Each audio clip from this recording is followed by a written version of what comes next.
Olá, um dos temas que foi muito pedido aqui no Codcasts foram algumas aulas, né, para a gente falar um pouco sobre as collections do Laravel. As collections são muito interessantes você saber esse tema, você entender esse tema, para quando você estiver trabalhando com as collections lá do Eloquent, você conseguir um código de melhor qualidade. Se você nunca viu collections, basicamente elas são uma forma de você trabalhar melhor com arrays. Ok? Então, existe a documentação do Laravel extensiva sobre todos os métodos de collections e aqui a gente vai dar uma passada nesses métodos e mostrar alguns exemplos práticos de como você pode melhorar o seu código utilizando as collections do Laravel. Ok? As collections do Laravel não são nenhum tipo de exclusividade, existem outros frameworks, outras bibliotecas que implementam collections, mas essa implementação do Laravel ela é excelente e você estiver trabalhando num projeto que não é Laravel e que quiser utilizar as collections do Laravel, você pode instalar o pacote Illuminate Support e você vai ter exatamente as mesmas funcionalidades em projetos não Laravel. Então, eu vou fazer um exemplo rápido aqui para vocês terem uma visão geral de como que collections podem melhorar o seu código, ok? Eu vou fazer um pseudocódigo aqui só para mostrar para vocês uma coisa bem simples e depois a gente vai refatorar isso para poder utilizando collections, ok? Então, vou fazer o seguinte, eu vou fazer uma array aqui de pessoas, vejam que esse console aqui é um pacote do Laravel, para que eu possa executar código direto do navegador, tá? Eu vou mostrar para vocês aqui que eu estou no meu navegador e vai ser mais fácil do que fazer na IDE e ficar trocando ou fazer no terminal, ok? Então vamos lá. Então, people, nós vamos criar aqui dentro mais um array, né? Aqui o name vai ter um name. Vamos criar um array aqui bem prático, bem rápido, chamado Diego Fernandes e vamos colocar aqui um username como Hernandev e vamos colocar aqui um age igual a... Vamos colocar age não, né? Senão o VWL vai ficar nervoso lá. Vamos colocar como classes ou screencasts. Então vamos colocar um valor aqui aleatório de screencasts. Vamos falar que eu tenho 60 screencasts, ok? E vamos criar ao mesmo tempo aqui, vamos criar novamente aqui, né, um segundo array de dados e aqui dentro a gente vai colocar, vamos colocar o Vinícius, Luiz Vinícius e vamos colocar aqui o username dele, Vinícius73. Vamos colocar aqui como 58 screencasts. E vamos criar o VWL. Deixa eu dar uma organizada aqui. Name. Fábio.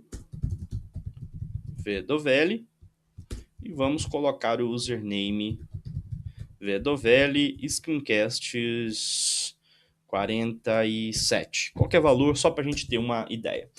Então, o que a gente faz? Então, até aí a gente está falando de um array, e para a gente poder, sei lá, tirar uma média, né, tirar qual o total de screencasts, a gente teria que pegar o valor aqui do screencasts, vamos fazer aqui um for each.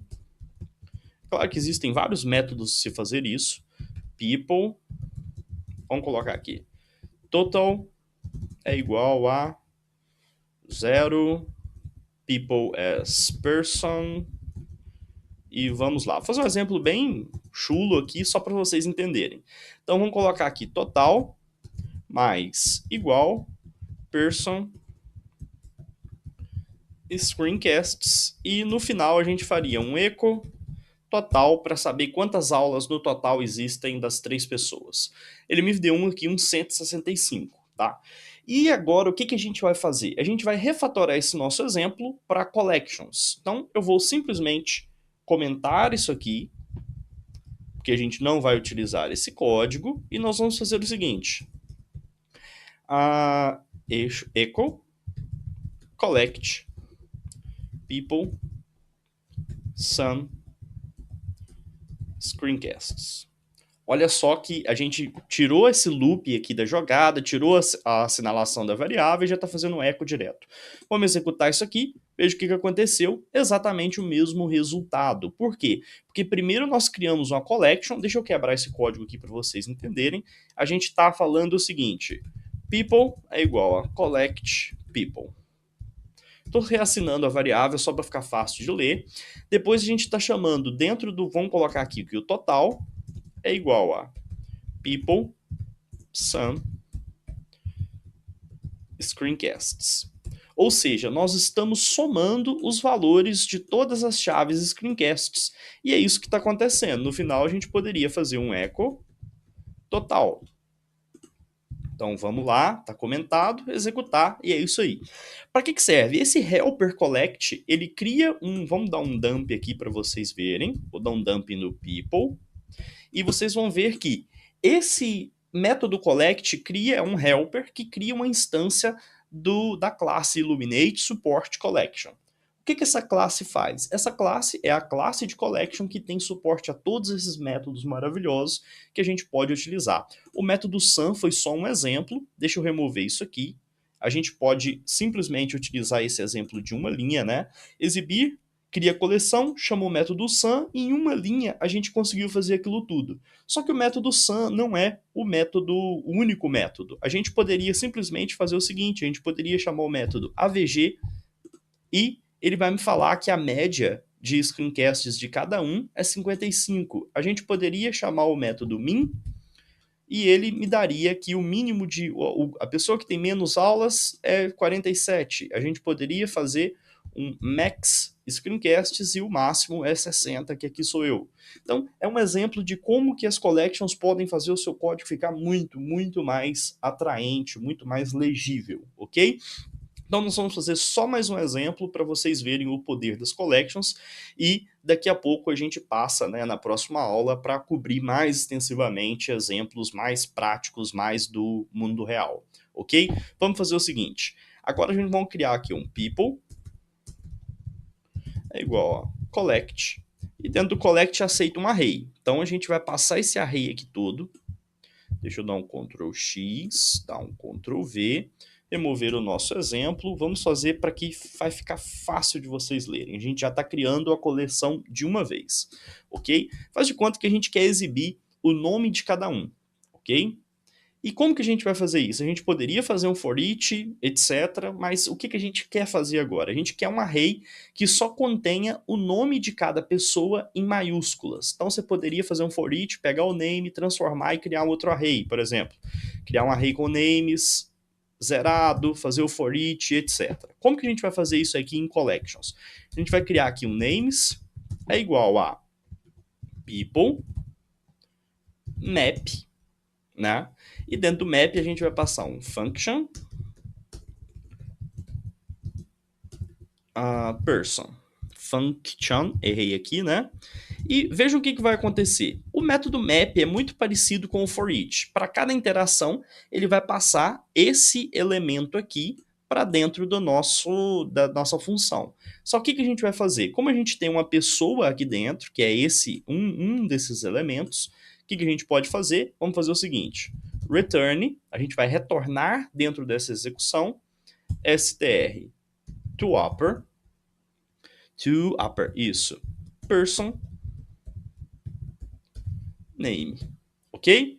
Vamos lá, se eu executar não vai acontecer nada, porque o nosso código não tem efeito colateral, a gente não está fazendo nada, mas se a gente fizer um dump aqui no nosso, vamos fazer um dd, em names, o que vai acontecer? Você vai ver que a gente tem um array com 3 elementos e aqui dentro ele tem o nome de cada um em maiúscula.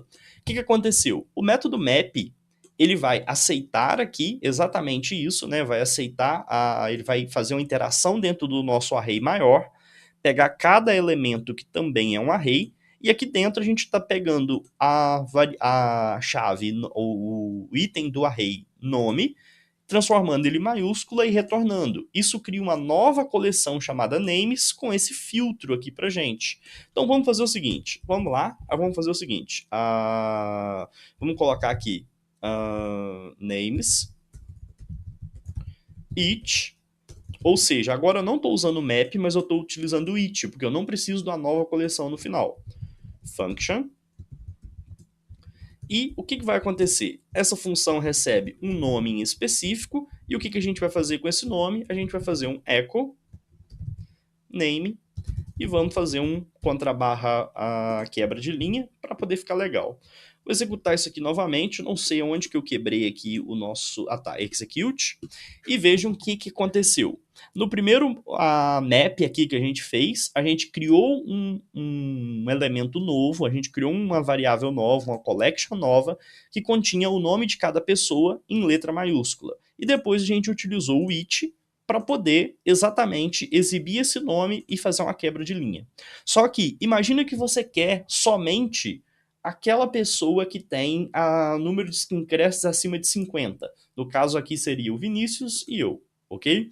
Então, eu tenho 58, o Vinícius tem 60, o Vinícius tem 58, eu tenho 60 e o VED tem 47. A gente quer deixar o VED de fora. Você poderia simplesmente fazer o seguinte, em vez de você fazer um if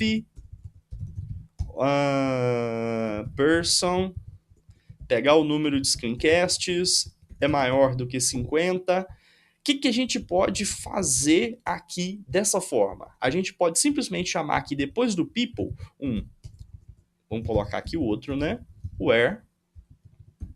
Qual que é o variável? Screencasts é maior ou igual a 50. E depois a gente está chamando o método map.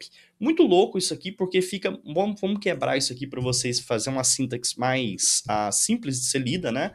Olha só, eu estou obtendo os nomes das pessoas que têm mais ou 50 ou mais screencasts e depois eu estou efetuando uma operação em cima dessas pessoas. Então eu estou fazendo um filtro. Eu poderia chamar esse it aqui também em sequência, ou seja, você pode ir concatenando os métodos das collections. Então vamos executar. O que aconteceu? O Diego apareceu, o Vinícius apareceu, porém o VED não apareceu, porque nós colocamos uma condicional aqui, que o número de screencasts tem que ser maior ou igual a 50. E se a gente fizesse o contrário, o número de screencasts é menor do que 50. Vamos lá? Agora só vai aparecer o VED, porque a condição exclui nós dois. Então, essa era uma base, uma breve introdução. Não precisa se preocupar se você não entendeu muito bem como que tudo funciona, porque a gente vai cavar, a gente vai testar método por método e criar exemplos práticos de como melhorar o seu código utilizando collections. Espero que vocês tenham gostado. Daqui a pouco, na próxima aula, a gente fala mais sobre esse assunto. Forte abraço.